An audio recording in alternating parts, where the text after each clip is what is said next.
Psychology کیا کہتی ہے کہ جب ہم توبہ کرتے ہیں تو ہیومن سائیک پہ اس کے کیا اثرات ہوتے ہیں؟ جی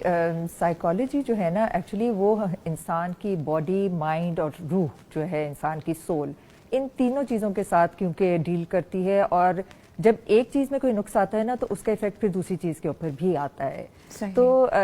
نیچرلی پھر اس سے انسان غلطیاں بھی کرتا ہے. جتنی انسان غلطیاں کرتا چلا جاتا ہے اس کے اندر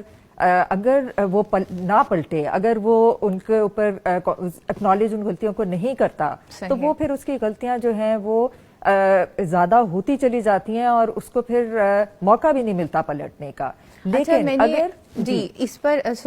میں نے اس پر جو ہے ایک چیز پڑھی تھی، کیا آپ نے سائیکالوجی کو اسٹڈی کیا ہے تو آپ ذرا بتائیے گا کہ جب ہم گناہ کر رہے ہوتے ہیں تو اس کے جو جسمانی اثرات ہیں وہ نیند کا کم ہو جانا، دھڑکن کا تیز ہو جانا، بے چینی کا بڑھ جانا، جستجو میں آگے نہ بڑھنا، جستجو کا رک جانا،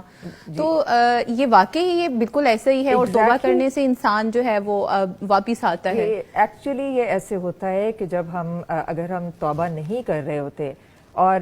اس میں پھر یہ ہوتا ہے کہ جو آپ نے جو باتیں کہی ہیں یہ ساری ہوتی ہیں، کیونکہ جب ہمارے ذہن کے اوپر کوئی ٹینشن جس طرح ہمیں ہوئی ہے یا کوئی سٹریس ہے تو اس کا ہماری باڈی کے اوپر بھی افیکٹ آئے گا. یا ہمارے سر میں درد ہوگی، ہمارے پیٹ میں درد ہوگی، بھوک مر جاتی ہے، تو یہ ساری چیزیں جو ہیں ان کا ڈیفینیٹلی افیکٹ جو ہے ہماری باڈی کے اوپر گلٹ کی وجہ سے آتا ہے. اور انسان جب اپنا سچے دل سے جب توبہ کرتا ہے تو اس کا یہ جو بوجھ ہے نا، جس کو کہ گلٹ ہی کہا جاتا ہے، یہ اس کا بوجھ جو ہے یہ پھر ان لوڈ ہوتا ہے. اور نیچرلی جب گلٹ یا شرمندگی کا جو احساس ہے اگر اس کے اوپر توجہ نہیں دی جاتی تو یہ گلٹ پھر آہستہ آہستہ بڑھ کے ڈپریشن، انگزائٹی اور سیلف ڈسٹرکٹیو جتنے بھی بیہیویئر ہیں یہ ان میں تبدیل ہو جاتا ہے. اچھا، اسی لیے ہمیں جو توبہ کی اتنی بڑی اللہ تعالیٰ نے ہمیں توفیق جو دی ہوئی ہے اس کو ضرور لینا چاہیے. اور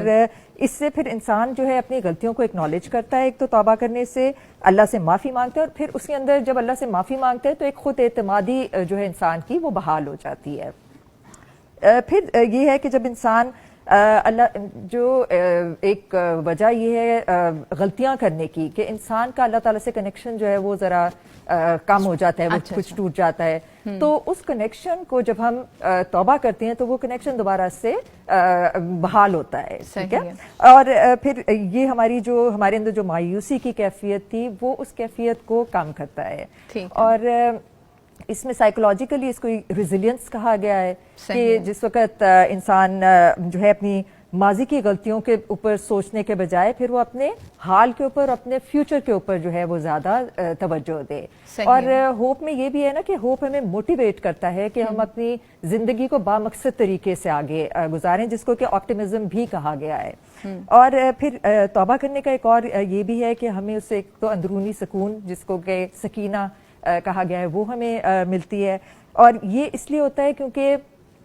جب انسان غلطیاں کرتا ہے نا تو اس کے اندر ایک کانفلکٹ چل رہا ہوتا ہے، اور وہ کانفلکٹ ہوتا ہے اس کی جو ویلیوز ہیں اور اس کے جو ایکشنز ہیں ان کے درمیان، کیونکہ وہ ایٹ پار نہیں ہوتے اس وقت. تو جب انسان توبہ کر لیتا ہے تو یہ دونوں چیزیں الائن ہو جاتی ہیں، یہ ایک ہی ٹریک پہ آ جاتی ہیں. اس سے پھر انسان کے اندر ایک کامنس آ جاتی ہے، ایک سکون آ جاتا ہے، اور اس کے سٹریس لیولز جو ہیں وہ کم ہوتے ہیں. اور اسٹڈیز سے یہ بھی پتہ چلا ہے کہ جب انسان جتنے بھی فارگیونیس کے جتنے طریقے ہیں اس کے لیے جب وہ اپناتا ہے انسان تو اس کے جو سٹریس ہارمون جو کارٹیزول جسے کہا گیا ہے اس کے لیولز بھی کم ہوتے ہیں. اور پھر اس سے یہ بھی ہے کہ اس میں انسان کی جو ندامت اور شرمندگی کا جو احساس ہے وہ انسان کو ایک تو یہ کہ غلط کام کرنے سے روکتا بھی ہے، اور پھر اس کو آگے وہ کام نہ کرنے کا وہ ایک پختہ ارادہ بھی کرتا ہے، جو کہ توبہ کی شرائط میں بھی ہے یہ والی. تو سائیکولوجیکلی بھی یہ جو پریکٹس ہے یہ انسان کی ول پاور اور انسان کے ڈسپلن کو بہت زیادہ پھر مضبوط کرتے ہیں.